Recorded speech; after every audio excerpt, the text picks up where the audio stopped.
একটা পাপ বাকি আছে কিনা যা করা হয় নাই? 25 ইয়ার্স এর মধ্যে অনেকেই জিনা করেছে, অনেকেই। আমি আপনাদের কথা বলছি না, এভারেজ আমি পুরো বাংলাদেশের ইয়াং জেনারেশনের কথা বলছি। 25 বছরের ইয়াং এই প্রজন্মটা, এই লেটেস্ট যে প্রজন্মটা, এদের অনেকেই জেনা করেছে, বিবাহ বহির্ভূত সম্পর্ক। এবং আমরা এখন জেনাকে অনেক সময় উস্কেও দেই, আমরা অনেক সময় এটাকে প্রমোটও করি, আমরা এটাকে ফ্যাশনও মনে করি। কারণ আমাদের ঢাকায় মানুষ বলে যে তোর গার্লফ্রেন্ড নাই, এটাই হচ্ছে ওদের কাছে অবাক করা বিষয়। সবাই ঘুরে, ঈদের দিন তুই ঘুরতে পারিস না? আমাদের ফ্যামিলির মধ্যে একজন বলতেছে তার মেয়েকে, সবাই ঈদের দিনে বাইরে যায়, তুই যেতে পারস না? ঢাকায় এভাবে কথা। তারপরে এটাই ফ্যাশন, মানে আমরা জেনাকে উস্কেও দিচ্ছি।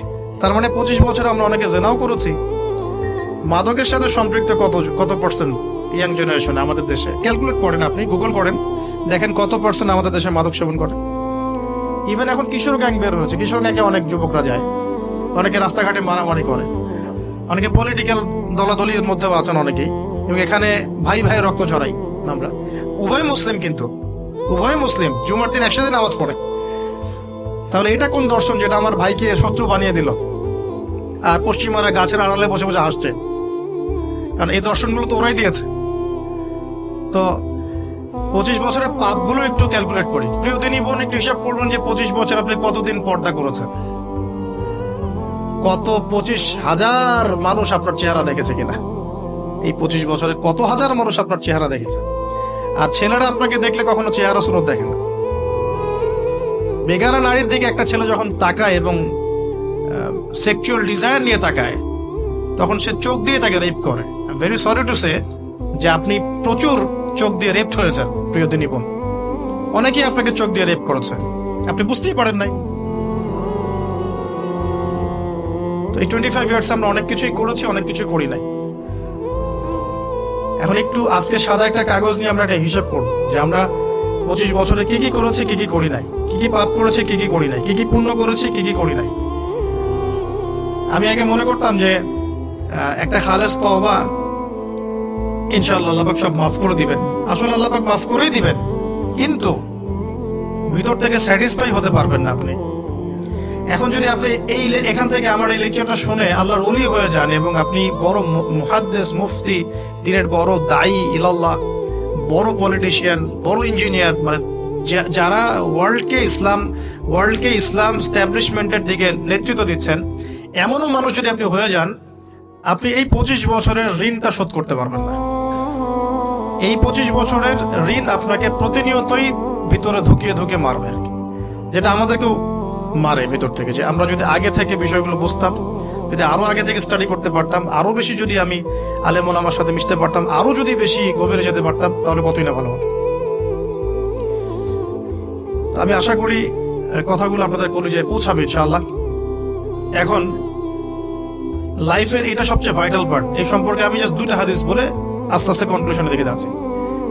নবী সাল্লাল্লাহু আলাইহি ওয়াসাল্লাম বলছেন যে 7 শ্রেণীর মানুষকে আল্লাহ পাক কিয়ামতের দিনে আরশের ছায়া দিবেন। কত শ্রেণী ভাই? তার মধ্যে সেকেন্ড শ্রেণীটা হচ্ছে সেই যুবক নাশা ফি ইবাদাতিল্লাহি তাআলা, যে আল্লাহ পাকের ইবাদতে তার যৌবনকালটা কাটিয়ে দিয়েছে। এখনো বাকি আছে আপনার সামনে যৌবনকাল। কতটুকু? হয়তো 15 to 40। তার মানে এখনো 40 বা 50 বছর পর্যন্ত আপনার যৌবন টিকে থাকবে ইনশাআল্লাহ, যদিও বা এই যুগে থাকে না। আমরা তো ফ্যান্টাসিতে ভুগি অনেক সময়, 4টা বিয়ে। বাস্তবতা হচ্ছে এই যুগে একটাই ডিফিকাল্ট, একজনকে সন্তুষ্ট করে কি ডিফিকাল্ট। এখন সেই যুগ না তো, আমরা তো হর্স রাইড করি না, আমরা তো এক্সারসাইজ করি না, আমরা তো এখন অনেকে খেলিও না, আমরা ফাস্ট ফুড খাই, আমরা হাইজেনিক খাবার খাই না, আমরা আগেকার মানুষদের মতো অনেক কিছু করি না। এনভায়রনমেন্ট নষ্ট হয়ে গেছে, পলিউশন আছে, সব মিলে এখন আমাদের যৌবন যে 50 বছর পর্যন্ত থাকবে, এটা নিশ্চয়তা দেওয়া যাচ্ছে না যদি আমরা বেঁচেও থাকি। আর কত যুবক যুবতী ভাই বোন যে যৌবনকালেই চলে যায় তার তো ঠিক নাই। প্রিয় দিনী ভাইয়েরা, আমরা আলোচনা করছিলাম যৌবন সম্পর্কে। এই বিষয়ে আমি 2টো হাদিস বলার নিয়াত করেছিলাম। তো প্রথমটা শুনিয়েছে মোটামুটি, সেটা হলো নবী সাল্লাল্লাহু আলাইহি ওয়াসাল্লাম বলেছেন যে কিয়ামতের মাঠে আল্লাহ রাব্বুল আলামিন যে 7 শ্রেণীর মানুষকে তার আরশের ছায়া দিবেন, তার মধ্যে তৃতীয় শ্রেণী হচ্ছে সেই যুবক যে তার যৌবন কালটাকে আল্লাহর পথে উৎসর্গ করেছে বা কাটিয়ে দিয়েছে। আরেকটা হাদিস যেটা বলতে চাচ্ছিলাম সেটা হলো, কিয়ামতের মাঠে 5টা প্রশ্ন হবে, স্পেশাল 5টা প্রশ্ন, যে 5টা প্রশ্নের উত্তর না দেয়া পর্যন্ত কাউকে ছাড়া হবে না। তার মধ্যে প্রথম প্রশ্নটাই হচ্ছে তোমার জীবন কোন কাজে কাটিয়েছো, এবং দ্বিতীয় প্রশ্ন হচ্ছে তোমার যৌবন কোন কাজে কাটিয়েছো। সো আমি বলছিলাম আপনাদেরকে যে যৌবন কালটাকে যদি আমরা আল্লাহর পথে কাটাতে পারি, ইনশাআল্লাহ তাআলা আমাদের এই যে উদ্দেশ্যটা, যে নিজেরা দিন পালন করব, নিজের পরিবারের মধ্যে প্রতিষ্ঠা করব, আমাদের সমাজে দিন ইসলামের দাওয়াতি কাজ করব, যেখানেই থাকি সৎ থাকবো, একদিন ইনশাআল্লাহ দিন আবার বিজয়ী হবে, এই যে স্বপ্নগুলো, এগুলো বাস্তবায়িত হবে ইনশাআল্লাহ তখনই যখন আমরা নিজেরা পরিবর্তিত হয়ে সমাজের জন্য ভালো কিছু বয়ে নিয়ে আসবো ইনশাআল্লাহ। তো আমি জাস্ট কয়েকটা পয়েন্ট আপনাদের সাথে একটু শেয়ার করে শেষ করে দিব, যে এখন থেকে কিভাবে আপনারা বা আমরা আমাদের যৌবনটাকে আল্লাহর পথে কাটাতে পারি। প্রথম যে পয়েন্টটা আমি লিখে নিয়ে এসেছি সেটা হলো, আমি একটু বলেওছিলাম যে আমাদের নিজস্ব খসড়া একটা আমলনামা তৈরি করতে হবে আর কি। আজকে আমরা সেটা করতে পারি বাসায় গিয়ে, যে আমরা যদি আমাদের গড় আয়ু হয় 60 বছর, তাহলে আমরা এখন কতটুকু সময় পেতে পারি, আর এই সময়টুকুর মধ্যে আমাদের টার্গেট কি, আমরা আসলে কি চাচ্ছি, কি অ্যাচিভ করতে চাই, যা চলে গেছে এই সময়টুকুর মধ্যে আমরা কিভাবে আল্লাহর রহমত পাবো, ক্ষমা পাবো কিভাবে। যা চলে গেছে এর মধ্যে অনেক নামাজ কাজা থাকতে পারে, রোজা কাজা থাকতে পারে। অনেক সময় এমন হতে পারে যে আমরা অন্যের হকও নষ্ট করেছি। প্রথম যে কাজটা করা উচিত সেটা হলো খালেস তওবা। 1 নাম্বার, তাহলে আমরা বলতে পারি যদি আমরা এখন সংকটগুলো চিহ্নিত করে সমাধানের পথে হাঁটতে চাই, তাহলে আমাদের যৌবনটা আল্লাহর পথে উৎসর্গ করা ছাড়া কোনো অপশন নাই। উৎসর্গ বলতে আমি বোঝাচ্ছি কাটিয়ে দেয়া, আল্লাহর ইবাদত করে কাটিয়ে দেওয়ার কোনো বিকল্প নাই। তার জন্য প্রথমত আমাদের নিজেদের জীবনের কৃতকর্মগুলোর হিসাব নিকাশ মেলাতে হবে, 1 নাম্বার। আর 2 নাম্বার হচ্ছে বিশুদ্ধ তওবা করে আল্লাহর পথে ফিরে আসতে হবে। বিশুদ্ধ তওবা কিভাবে করবো এটা আমরা অনেকে বুঝি না। অনেকে মনে করি যে মুখ দিয়ে জাস্ট আস্তাগফিরুল্লাহ বললেই হয়তো তওবা হয়ে যায়। বিষয়টা এমন নয়। বিশুদ্ধ তওবা হচ্ছে আপনি আল্লাহর দিকে পরিপূর্ণ অভিমুখী হবেন, রুজু করবেন, এর নাম হলো বিশুদ্ধ তওবা। যে পাপগুলো করেছি এগুলোর জন্য ক্ষমা চাওয়া, এই পাপগুলো কোনোদিন করব না এরকম প্রত্যয় ব্যক্ত করা, আর যদি অন্যের সাথে সম্পৃক্ত কোনো হক থেকে থাকে সেটা ফেরত দেওয়া। তো আমরা আজকে গিয়ে সুন্দর করে ওযু করে 2 রাকাত নামাজ পড়তে পারি। 2 রাকাত নামাজ পড়ে আমরা আল্লাহকে বলতে পারি যে আস্তাগফিরুল্লাহাল্লাযী লা ইলাহা ইল্লা হুয়াল হাইয়ুল কাইয়্যুম ওয়া আতুবু ইলাইহি। আল্লাহ, আমি আমার জীবনের এই যে একটা বড় সময় তোমার থেকে দূরে ছিলাম, নামাজ কাজা হয়েছে, রোজা কাজা হয়ে গেছে, চোখের হেফাজত হয় নাই, জিনা হয়ে গেছে নাউযুবিল্লাহ, মাদকের সাথে সম্পৃক্ত ছিলাম নাউযুবিল্লাহ, আমরা মিউজিক্যাল ইনস্ট্রুমেন্ট প্লে করেছি, ইত্যাদি ইত্যাদি। এগুলো থেকে আল্লাহ আমরা আজকে তোমার কাছে তওবা করছি, ক্ষমা চাচ্ছি, এবং আগামী দিনগুলোতে তোমার হুকুম আহকাম মেনে চলার তৌফিক চাচ্ছি। 2টো জিনিস খুব প্রয়োজন, একটা হলো তৌফিক, একটা হলো দোয়া। আপনার প্রচেষ্টা আল্লাহর কাছে দোয়া করতে থাকা এবং আল্লাহর কাছে তৌফিক কামনা করতে থাকা। আল্লাহ পাক যাকে ইচ্ছা তাকে তৌফিক দিয়ে থাকেন। আল্লাহ রাব্বুল আলামিন যাকে ইচ্ছা তাকে তৌফিক দিয়ে থাকেন।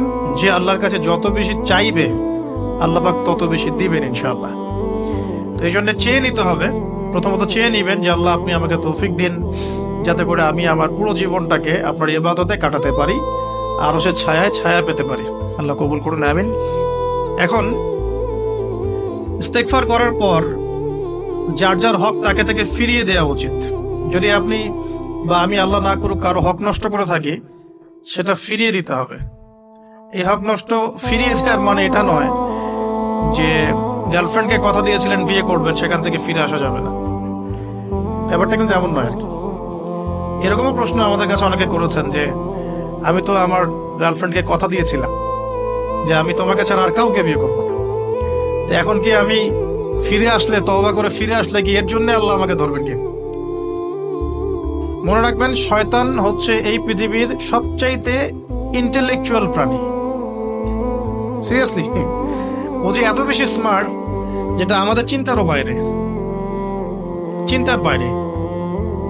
যখন শয়তান সরাসরি মানুষকে পথভ্রষ্ট করতে ব্যর্থ হয়, তখন কিছু নেক্সট সুরত ধারণ করে। দিনী ভাই দিনী বোন, এটা নেক্সট সুরত, ঠিক আছে। তারপরে দাড়ি টুপি বলা মানুষের মধ্যে এটা ঢুকিয়ে দেওয়া যে আমি তো অনেক আবেদ মানুষ, পরেশগার, ওরা তো ককরোচ। দেখবেন বেশি না, 1 মাস যদি কেউ নামাজ পড়ে, 1 মাসে 10টা বই পড়াশোনা করে, ইসলাম সম্পর্কে একটু ঘাটাঘাটি করা শুরু করে, অন্যদের সাথে কথা বলার ক্ষেত্রে তার যে বডি ল্যাঙ্গুয়েজ, এটা খেয়াল করবেন। শয়তান কিন্তু অনেক স্মার্ট, এভাবে শয়তান অনেকভাবে মানুষকে প্রতারিত করতে পারে। সো শয়তানের নেক্সট শুরুতে ধোকায় পা দিবেন না। আল্লাহ পাক আমাদের সবাইকে হেফাজত করুন। আমি খুব ভালো একটা কাজ করছি মনে করে, একটা বড় প্রজেক্ট করছি সারা বাংলাদেশ ব্যাপী, একটু মনের মধ্যে ঢুকিয়ে দিল যে মানুষ তো দেখুক, মানুষ ভালো বলুক, যথেষ্ট আমল ধ্বংস হওয়ার জন্য। এতটুকু যথেষ্ট আমল ধ্বংস হয়ে যাওয়ার জন্য। আল্লাহ মাফ করুক আমাদেরকে। তো প্রথমে প্রিয় ভাই, তওবা করে ফিরে আসা, যার যার হক তাকে তাকে ফেরত দিয়ে দেওয়া। এরপরের সবচাইতে ইম্পর্টেন্ট জায়গাটাই হচ্ছে ইলম অর্জন করা। যেখানে আছেন সেখানেই থাকবেন, মানে যে যে প্রতিষ্ঠানে যে সাবজেক্টে পড়ছেন, এখন আপনাদের প্রায় জীবনের 20টা বছর চলে গেছে। এখন সবার পক্ষে আবার ইউটার্ন করে 0 থেকে স্টার্ট করা পসিবল, এবং এটা বুদ্ধিমানের কাজও হবে না। এটা বুদ্ধিমানের কাজও হবে না। ওই সেকশনে যারা আছেন তাদের সংখ্যা কিন্তু প্রচুর, যারা দিনই লাইনে পড়াশোনা করছেন, ঠিক আছে। আল্লাহ চাইলে তাদের মধ্য থেকেই ইনশাআল্লাহ এমন অনেক বড় বড় মুফতি, মুহাদ্দিস, ইমাম তৈরি হবেন, যারা ধর্মীয় অঙ্গনে নেতৃত্ব দিবেন ইনশাআল্লাহ। আর যদি দেখা যায় তারা তাদের দায়িত্ব পালন না করেন, তখন আল্লাহ পাক জেনারেল থেকে মানুষ উঠায় নিয়ে আসবেন। এটা আল্লাহ পাকের কৌশল, আল্লাহ পাক করতে পারেন।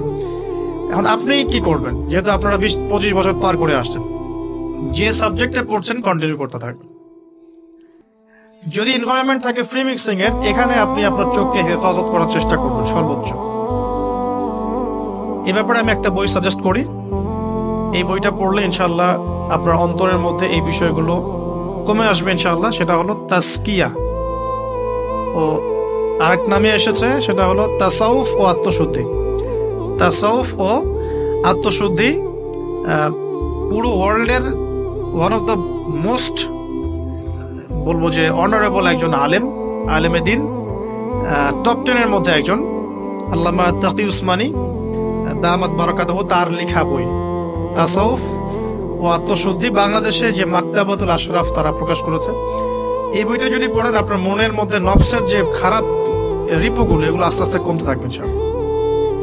এবং এই বইটা আমি বলি যে বারবার পড়া উচিত, বারবার পড়া উচিত। হ্যাঁ, তো আল্লাহ তৌফিক দান করুন। এখন পুরোপুরি ট্র্যাক চেঞ্জ করতে যাবেন না, আপনি আপনার ট্র্যাকেই থাকবেন। এখন এই ট্র্যাকে থেকে আপনি কিভাবে ইসলামিক বেসিক জ্ঞান অর্জন করবেন, কিভাবে পসিবল? কঠিন, অসম্ভব কিছু না, কঠিন। আমি অভিজ্ঞতা থেকে বলি আমার মতো করে। ফার্স্ট অফ অল, একজন বিজ্ঞ কারি সাহেব, হাফেজে কোরআন বা কারি, প্রাথমিক স্টেজ বলছি, বিজ্ঞ একজন কারি সাহেব বা হাফেজে কোরআন, যার সাথে আপনার ভালো সম্পর্ক বা যাকে আপনি চিনেন, রিনাউন্ড বা যিনি খুব কোঅপারেটিভ, আপনাকে সময় দেন, টাইম দেন, এরকম কারো কাছে গিয়ে আপনি কোরআন তেলাওয়াত করা শিখবেন আগে। ফার্স্ট অফ অল এটা কাজ, কোরআন তেলাওয়াতটা আগে শিখবেন। আমি তো দুঃখ করে বলি, কষ্ট করে বলি যে আমাদের এই দিনী অঙ্গনে এমন অনেক মানুষ আছে যারা ইভেন কোরআন রিসাইট পর্যন্ত করতে না পেরেও অনেক বড় বড় জায়গায় অভিনয় করেন, দিনিয়াতের অভিনয় করে যান, নিজের সাথে অভিনয় করে যান। অনেক সময় উদ্ধতা বশত বড় বড় আলেমদেরকে বাহাসের জন্য চ্যালেঞ্জ করে থাকে, অথচ কোরআন তেলাওয়াত শুদ্ধ না। কোরআন তেলাওয়াত শুদ্ধ না মানে নামাজই হচ্ছে না। কোরআন তেলাওয়াত শুদ্ধ না মানে কি? নামাজ হচ্ছে না। কবুল করার মালিক তো আল্লাহ, শর্ত তো এটা। কবুল করার মালিক তো আল্লাহ। আল্লাহ পাক চাইলে কেউ এক ওয়াক্ত নামাজ না পড়লেও তওবা করে ফিরে আসছে মওতের আগে, হয়তো আমরা জানি না, আল্লাহ মাফ করে দিয়েছেন, হতে পারে না? এটা তো শর্ত, কোরআন তেলাওয়াত তাজবিরের সাথে শিখতে হবে। তো এখানে যদি একজন আলেম থাকেন, একজন কারি থাকেন, হাফেজ থাকেন, তার কাছে আপনারা ব্যাচ করে পড়লেন, অথবা সে যদি কোনো ইনস্টিটিউট খোলে সেখানে আপনারা একটু সময় দিলেন, বা যারা পড়তে জানেন আবার মস্ক করে নিলেন। ফজরের পর 1 ঘন্টা, সপ্তাহে 3 দিন, 3 মাস এনাফ। ফজরের পর 1 ঘন্টা, সপ্তাহে 3 দিন, আপনার 2 থেকে 3 মাস যথেষ্ট। কোরআন তেলাওয়াত আপনি শিখে ফেলবেন ইনশাআল্লাহ। এটা প্রথম কাজ। এটা না করে পরের কাজগুলো আসলে পসিবল না। এগুলো সব জাতামাতা কাজ হয়ে থাকবে, এগুলো মানে পূর্ণতা পাবে না। প্রথম কাজটাই কোরআন তেলাওয়াত শেখা। এরপরে আপনার অনেকে তাবলিগ জামাতে সময় দেন, সময় দিবেন। অনেকে দেখা যায় যে বাসায় তিনি বই পুস্তক পড়েন, এগুলো পড়বেন, ঠিক আছে। অনেকে হাদিসের বইয়ের যে অনুবাদগুলো হয়েছে এগুলো পড়বেন, সমস্যা নেই। কিন্তু কোরআন তেলাওয়াত অবশ্যই শিখবেন। তারপরে আপনি যদি এখান থেকে বের হওয়ার পরে বা রানিং অবস্থাতেও যদি সময় বের করতে পারেন, তাহলে মাদ্রাসা অঙ্গনের কোনো আলেমের সহবতে গিয়ে আপনি অ্যারাবিক ল্যাঙ্গুয়েজ এবং অ্যারাবিক গ্রামার শিখবেন। এটা আপনার শেখার লেসন 2, কোরআনের পর এটা শেখার লেসন 2। অ্যারাবিক ব্যাকরণ, অ্যারাবিক গ্রামার এবং অ্যারাবিক ল্যাঙ্গুয়েজ ছাড়া কোরআনের তাফসীর, তরজমা এগুলো বোঝা যায় না। যে যাই বলুক, এটাই ফুল স্টপ কথা। তাফসীর আপনি তো বঙ্গানুবাদ দেখে অনেক কিছু বুঝতে পারেন ঠিকই। আল্লাহ পাক বলেছেন সুদ খেও না, জেনার ধার কাছে যেও না, এগুলো কমন মেসেজ, সেগুলো সবাই নিতে পারে। একজন অমুসলিম ভাইও সেই ওইটা যদি বাংলা পড়তে পারে, সেও বুঝতে পারবে কি বলতে যাচ্ছেন আল্লাহ পাক।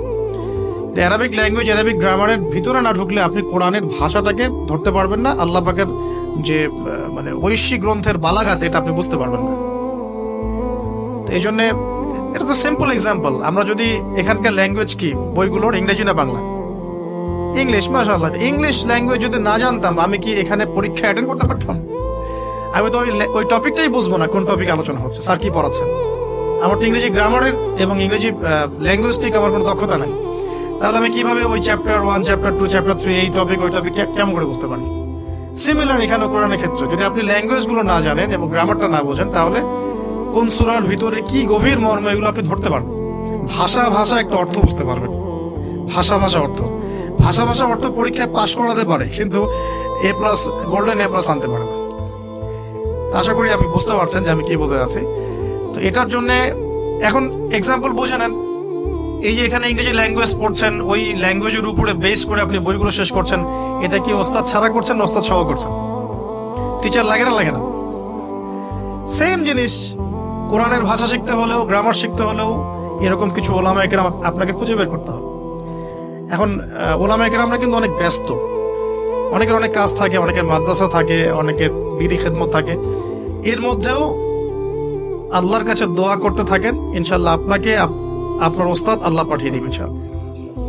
আল্লাহ পাক কাউকে ওস্তাদ ছাড়া রাখবেন না। ওস্তাদের কাছে আপনার বিহেভিয়ার কেমন হবে, এখন আপনি টিচারের সাথে যেমন বিহেভিয়ার রাখেন সেরকম। তিনি সবক দিবেন, আপনি সেটা বাসায় কভার করবেন, নতুন পড়া নিবেন, আবার পড়া দিবেন। এইভাবে আস্তে আস্তে 4-5টা ক্লাসিক্যাল অ্যারাবিক গ্রামারের বই যদি কভার করতে পারেন, ইনশাআল্লাহ আপনি কোরআনের এই যে আলহামদুলিল্লাহ রাব্বিল আলামিন পড়ছেন, অর্থটা নিজেই বুঝতে পারবেন। হ্যাঁ, যালিকাল কিতাব লা রাইবা ফিহি হুদাল লিল মুত্তাকিন পড়ছেন, আপনি নিজেই বুঝতে পারবেন যে আল্লাহ পাক কি বলছেন। এই যোগ্যতাটা অর্জন না করলে সত্যিকার অর্থে আমরা যে কোরআনিক সমাজ যেটা বলি আর কি বড় গলায়, এটা আসলে বাস্তবায়িত হবে না, তা আমার মত। আর এরপরে আপনি আরো উঁচু লেভেলে যদি পড়তে পারেন, যে পড়াশোনা শেষ, আপনার জব সেকশন নিশ্চিত, আপনার সময় আছে মাশাআল্লাহ, এখন এই সময়ের মধ্যে আপনি চাইলে হাদিসের যে কিতাবগুলো, হাদিসের বেসিক কিতাবগুলো মোতালা করতে পারেন। যে কাজটা আমি এখন করছি, হাদিসের বেসিক কিতাবগুলো আপনি মোতালা করতে পারেন। এটার জন্য অ্যারাবিক এবারত পড়ার যোগ্যতা অর্জন করতে হবে। এটা কি জিনিস? এটা হচ্ছে জবর জের পেশ ছাড়া আরবি পড়ার যোগ্যতা। এখন যে কোরআন তেলাওয়াতটা আপনি শিখবেন, সেটা হচ্ছে জবর জের পেশ দেয়া কোরআন আপনি পড়বেন, তাই না? কিন্তু হাদিসের যে বইগুলো আছে, এই বইগুলোর মধ্যে কিন্তু কোনো জবর জের পেশ দেয়া থাকে না। মৌলিক কিতাবের কথা বলছে, মৌলিক যে বইগুলো। অনেকে মনে করেন অনুবাদ করা বইগুলোই মনে হয় মূল বই, এগুলো হচ্ছে ওই বইগুলোর অনুবাদ, আংশিক অনুবাদ, পুরোপুরি অনুবাদ নয়। মূল বইগুলো পড়তে হলে এবারত পড়ার যোগ্যতা অর্জন করতে হবে। এটা level 3 Arabic grammar, Arabic language শেখার পর এই লেভেলে মানুষ যায়। আর একটু ধাপগুলো চিন্তা করতে থাকেন, কোন ধাপে গিয়ে কোন বইগুলো পড়তে হয়। আর অনেক সময় আমরা কি উদ্ধত আচরণটাই না করি হুজুরদের সাথে, আলেমদের সাথে, স্কলারদের সাথে। বিকজ আমাদের সামনে একটা চমৎকার প্ল্যাটফর্ম আছে ফেসবুক, তাই না? এখানে তো মানে রাত দিন, দিন আর রাত, একে রাতকে দিন বানানো যায়, দিনকে রাত বানানো যায়। হ্যাঁ, এখানে ওই যে আলোর প্রতিসরণের মতো হয় আর কি, সাইজ এতটুকু, বিম্ব হবে এত। তো আল্লাহ মাফ করুক আমাদেরকে। এখন হাদিসের মোতালা যদি করতে না পারেন, ওই পর্যায়ে যেতে না পারেন, তাহলে কি? তাহলে ওই হাদিসের মধ্যে যে কিতাবগুলো বাজারে অনুবাদ হয়েছে ওগুলো পড়তে হবে। যেমন অনুবাদ হয়েছে ফয়জুল কালাম। ফয়জুল কালাম একটা হাদিসের কিতাব, মাদ্রাসায় পড়ানো হয়। এর মধ্যে চমৎকার অনেকগুলো হাদিস আছে, প্রায় সম্ভবত 1000-এর বেশি হবে। এরপরে মোতালা করতে পারেন আপনি মিশকাতুল মাসাবিহ, এই বইটাও অনুবাদ হয়ে গেছে, এটাও ভালো কিতাব মাশাআল্লাহ। এরপরে আছে রিয়াদুস সালেহিন, এটাও একটা চমৎকার কিতাব। বুলুগুল মারাম মিন আদিল্লাতিল আহকাম, এটা একটা কিতাব আছে, এটাও মোতালা করতে পারেন হাদিসে। এরপরে আছে আপনার এখন যেটা বলছি, ইসলামিক ফাউন্ডেশন হয়েছে অনেক আগেই। এছাড়া বাংলা বাজার ঢাকায় যে ইসলামিক লাইব্রেরিগুলো, প্রকাশনা সংস্থাগুলো আছে, তারা মোটামুটি আবু দাউদ, তিরমিজি, নাসাই, ইবনে বাজা, কোনো প্রকাশনী বুখারী মুসলিমের কিছু ভার্সনও অনুবাদ করেছে। তবে এই উঁচু লেভেলের হাদিসের কিতাবগুলো শুরুতেই হাত দেওয়া যাবে না, এটা একটা মাথায় রাখবেন। শুরুতেই এই বড় বড় কিতাবগুলো হাত দেওয়া যাবে না। প্রথমে মানে আমরা তো আগে এসএসসি ইন্টার পাস করে এখানে আসছি না, নাকি আগে ডাইরেক্ট এখানে পড়তে গেছি, একই বিষয়। ওরকম ফয়জুল কালামের মতো বইগুলো আগে পড়তো, ফয়জুল কালাম, আলফিয়াতুল হাদিস, রিয়াদুস সালেহিন, মিশকাত, এগুলো আগে পড়ুন। তারপরে গিয়ে যদি যোগ্যতা হয় ওই বইগুলো হাত দিবেন। তবে অনেক সময় দেখা যাবে একটা হাদিস বুঝতে পারছেন না, কোরআনের আয়াত বুঝতে পারছেন না, ওই অবস্থাতেই ওই হাদিস এবং ওই কোরআনের আয়াতকে রেখে দিবেন। এটাকে নিয়ে কোনো রকমের কনক্লুশনে চলে যাবেন না, আর ওইটাকে নিয়ে প্রচার করতে যাবেন না। বরং এগুলোকে একত্রিত করে সপ্তাহে একদিন আবার আলেমের কাছে চলে গেলেন, ওস্তাদ এগুলো বুঝি নাই, লাস্ট উইকে আমি এগুলো পড়েছি, এটা বুঝি নাই, তিনি বুঝিয়ে দিবেন। এগুলো পড়াশোনা। এর পাশাপাশি আমি বলছি বিষয়ভিত্তিক ইতিহাসের বই চলে আসছে, ইসলামের ইতিহাসের বই চলে আসছে, তারপর সিরাতের অনেক বই চলে আসছে, প্রায় 40-45টা বই পাওয়া যায় সিরাতের এখন বাংলাদেশে। তারপরে ফিকহের অনেক বই অনুবাদ হয়ে গেছে। এছাড়া আকিদার অনেক বই পাওয়া যায়। সবচেয়ে ভালো হয় যে আকিদা তাহাভিয়া বইটা পড়তে পারেন, এই বইটা পড়লে অনেক চমৎকার হবে। এর পাশাপাশি বরেণ্য ওলামায়ে কেরামদের বই পড়বেন। মানে বরেণ্য ওলামায়ে কেরাম কারা? যারা পুরো ইসলামিক বিশ্বের স্বীকৃত, যারা কোনো সাম্প্রদায়িকতা বিলং করেন না, আমি এই সম্প্রদায়ের মানুষ, আমি ওই সম্প্রদায়কে মুসলিম মনে করি না, এরকম না। যারা বরেণ্য রিনাউন্ড ওলামায়ে কেরাম সারা পড়বেন। এই যে বললাম আল্লামা তাকি উসমানী হাফিজাহুল্লাহ একজন বরেণ্য আলেম, তার যে কোনো কিতাব চোখ বন্ধ করে পড়তে পারেন, কোনো সমস্যা নেই। বাংলাদেশে আব্দুল মালেক সাহেব হাফিজাহুল্লাহ মারকাজুদ দাওয়ার পরিচালক, একজন বরেণ্য আলেম। আশরাফ আলী থানভী রাহিমাহুল্লাহ একজন বরেণ্য আলেম। হানাফি কওমের ফিকহে এরকম অনেক বরেণ্য ওলামায়ে কেরাম আছেন। তারপরে আরবের মধ্যে এমন অনেক বরেণ্য আলেম আছেন, শাইখ উসাইমিন, শাইখ বিন বাজ, সালেহ আল ফাওজান, এরকম অনেক বড় বড় আলেম আছে যারা রিনাউন্ড ওলামায়ে কেরাম। তাদের কিতাবগুলো আপনি পড়তে পারেন, কিন্তু যাদের মানে লেখা এবং গবেষণাগুলো ছাত্র পর্যায়ের, এগুলোকে আপনি প্রামাণ্য বই বানাবেন না। তো প্রামাণ্য বই পড়বেন আর আলেমের সাথে সম্পর্ক রাখবেন। দুটো যখন একসাথে থাকবে তখন আপনি কিছু আটকে গেলেও তার সাথে পরামর্শ করে একটা কনক্লুশন খুঁজে পাবেন। এগুলো জাস্ট বই সংক্রান্ত কথা বললাম। এখন এগুলো হচ্ছে সবচেয়ে বড় বিষয়টা, হচ্ছে এগুলোর চাইতে বেশি বড় বিষয় হচ্ছে যে কোনো একজন, অন্তত পক্ষে একজন, আপনি চাইলে 10 জনের সাথেও রাখতে পারেন, কিন্তু অন্তত পক্ষে একজন মুহাদ্দিক আলিমের সাথে আপনি সম্পর্ক রাখবেন পরামর্শের জন্য। অন্তত পক্ষে একজন মুহাদ্দিক আলেমের সাথে, মানে হকপন্থী মুহাদ্দিক আলেমের সাথে আপনি সম্পর্ক রেখে চলবেন। এটা অনলাইনের যুগ, এটা তো কিন্তু সহজ। আর সম্পর্ক শুধু অনলাইন কেন্দ্রিক হবে এমনটাও বলছি না, তার সাথে সাক্ষাৎ করবেন, তার কাছে নসিহত নিবেন, তার কাছে গিয়ে কিছু পড়বেন, হ্যাঁ, তাকে দেখবেন তিনি কিভাবে আমল করেন, ব্যক্তি জীবনে তিনি কেমন, তিনি আপনাকে কি নসিহত করেন, তার সাথে মিশবেন। সহবত মানে কি? মানে আমরা কি শুধু টিচারদের মানে পড়াশোনাগুলোই ফলো করি না, টিচারকে দেখিও বটে। আমরা বস্তুবাদী এডুকেশনের ক্ষেত্রে হয়তো অত কেয়ার করি না, টিচার যেটা পড়াচ্ছেন ওটা জাস্ট টুকে নেই, পরীক্ষা পাস করলেই হইল। আমরা টেন্ডেন্সি এমন, কিন্তু ইসলামিক এডুকেশনটা কিন্তু এমন নয়। সাহাবায়ে কেরাম রাদিয়াল্লাহু আনহুম আজমাইন তারা এই আমাদের মতো কাগজের বই পুস্তক পড়ে ইসলাম শেখেন নাই। কিভাবে শিখেছেন? তাহলে সরাসরি নবীকে দেখে শিখেছেন। নামাজ পড়তে গিয়েছেন, দেখেছেন নবী কেমন করে নামাজ পড়েন, দেখছেন নবী কেমন করে হাঁটেন, দেখছেন নবী কেমন করে কাপড় পরেন, দেখছেন নবী কেমন করে আতর ইউজ করেন, কেমন করে তিনি হাসেন, কেমন করে মানুষের সাথে মেশেন, হ্যাঁ, কথা বলার সময় কেমন করে মানুষের দিকে তাকান। খুঁটে খুঁটে একটা একটা করে নিয়ে হাদিসের এক একটা অধ্যায় রচিত হয়েছে। নবী কেমন করে তাকান, নবী কেমন করে মেসওয়াক করেন, নবী কেমন করে হাসেন, এগুলো আপনি অধ্যায় পাবেন। ইভেন আপনি অধ্যায় পাবেন নবী কেমন করে চুল আঁচড়ান। তাহলে আপনি দেখেন সাহাবীরা কিভাবে খুঁতে খুঁতে নবীকে দেখেছেন।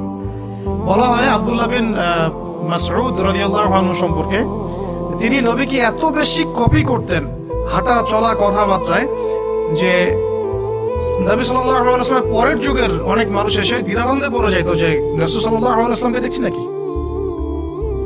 এমন ভাবে কপি করতেন, এমন ভাবে। সো এখানে আমি সোহবতের বিষয়টা বোঝাতে যাচ্ছি যে কোনো অন্তত পক্ষে একজন মুহাক্কিক আলেমের সাথে সম্পর্ক রাখবেন, অন্তত একজন। আপনি চাইলে 10 জন 20 জন 50 জনের সাথে রাখতে পারেন, অন্তত পক্ষে একজন যাকে দেখে আপনি শিখবেন। আপনার স্টাডি গুলোকে, আপনি যেটা সমস্যা ফেস করছেন সেগুলোকে তার সামনে পেশ করতে পারেন। এটা আমি খুঁজে দিব না আপনাদেরকে, নাম বলবো দিব না, আমি কার কার সাথে সম্পর্ক রেখে চলে এটা আমি বলবো, এটা আপনাকে খুঁজে বের করতে হবে। তবে এখানে আমি একটা কথা বলে দিব যে যেহেতু আমরা সব সাধারণ মানুষ, আমরা তো কেউ স্কলার নই, এখানে আমরা কেউ মানে যেটা বলি যে মুজতাহিদ, ইজতেহাদ করার যোগ্যতা রাখি না আমরা এখানে কেউ। সেক্ষেত্রে অবশ্যই আমাদেরকে পূর্বসূরি ওলামায়ে কেরামদেরকে ফলো করতেই হবে, কারণ কোরআন সুন্নাহ নতুন করে গবেষণা করে আপনি তো সব মাসআলা বের করতে পারবেন না। এই কারণে আমাদেরকে মাযহাব মানতে হয়, এটা খারাপ কিছুই না। এটা নিয়ে অনেক কথা সমাজে এখন শুনি, দেখি, দরকার নাই, আমরা লামাযহাবী, আমরা এইটা, আমরা সেইটা। এগুলো আসলে বোগাস কথাবার্তা এবং সমাজ বিভক্তকরণের মূল হাতিয়ার এগুলো হয়ে গেছে। সমাজের ইউনিটি নষ্ট করবেন কেন? কোরআন এবং সুন্নাহ আল্লাহ ফলো করতে বলেছেন, দ্যাটস অল। কোরআন সুন্নাহ আপনি কি এখন, আমি যদি আপনাকে কোরআন এই যে দিলাম, নেন কোরআন, নেন তাফসীর ইবনে কাসির, নেন তাফসীর জালালাইন, নেন আপনি তাফসীরে মারিফুল কোরআন, নেন এইটা, এই যে বুখারী নেন, মুসলিম নেন, তিরমিজি, আবু দাউদ, নাসাই সব নিয়ে নেন। এখন আপনি কি গবেষণা করে সব মাসালা আমাকে দিতে পারবেন? ইম্পসিবল, আমার পক্ষে ইম্পসিবল। তাহলে এগুলো যারা গবেষণা আগে করেছেন তাদের কিতাব তো আমাদেরকে পড়তে হচ্ছে। এটাই হলো তাদের মত নেয়া, তাদের মত অনুযায়ী পথ চলা। তো এই জিনিসগুলো নিয়ে যারা বাড়াবাড়ি করছে এটা খুবই দুঃখজনক। যে অবশ্যই কোরআন সুন্নাহকে ফলো করতে হলে আমাদেরকে হকপন্থী উলামায়ে কেরামের সোহবতে যেতেই হবে। তাদের বইপত্র, লেকচার, তাদের নসিহত, তাদের ফিকহের কিতাব, এগুলো আমাদের ঘাটতে হবে। আদারওয়াইজ আমরা সরাসরি কোরআন সুন্নাহর দাবি করলেও মানতে পারবো না। সরাসরি কোরআন সুন্নাহ মানিয়ে দাবি করলেও মানতে পারবো না, বিকজ আমি তো কোরআন সুন্নাহ সব জ্ঞান রাখি না। ক্রিপ্টোকারেন্সি হালাল না হারাম আমি যদি আপনাকে এখন প্রশ্ন থ্রো করে দিই, দেন সব বই দিয়ে দিলাম কোরআন সুন্নাহর, আপনি কি ঘেটে আমাকে অ্যান্সার দিতে পারবেন? তাহলে এটা ঘাটবে কারা? যারা এটা ঘাটার যোগ্যতা রাখে। তারা ঘেটে যখন একটা প্যানেল করে একটা ফতোয়া যখন আসবে যে না এটাই, তখন আমরা সেটাকে ফলো করব। That's all. এই জিনিসটা রাসূল সাল্লাল্লাহু আলাইহি ওয়াসাল্লামের যুগেও ছিল, সাহাবীদের যুগেও ছিল, তাবেঈদের যুগেও ছিল। এটা আস্তে আস্তে চলে আসছে এই পর্যন্ত। তো এখানে ক্লাসিক্যাল যে ইসলাম চলছে এখানে থাকলে আপনার বিভ্রান্ত হওয়ার কোনো চান্স নাই। কিন্তু এর আশপাশে ব্যাঙের ছাতার মতো অনেক মতাদর্শ এসেছে এখন, নতুন নতুন অনেক। এগুলোতে পা দিলে নেক্সট শুরুতে ধোকা খাবেন শয়তানের মতো। যে বললাম শয়তান নেক্সট শুরুতে ধোকা দেয়, মনে হবে আমি তো সরাসরি কোরআন সুন্নাহ ফলো করি। আদতে আপনি কোরআন সুন্নাহই ফলো করছেন না। আদতে আপনি কোরআন সুন্নাহর কিছুই ফলো করতে পারবেন না, ফলো করলেও আংশিক পারবেন, আংশিকটা পারবেন না।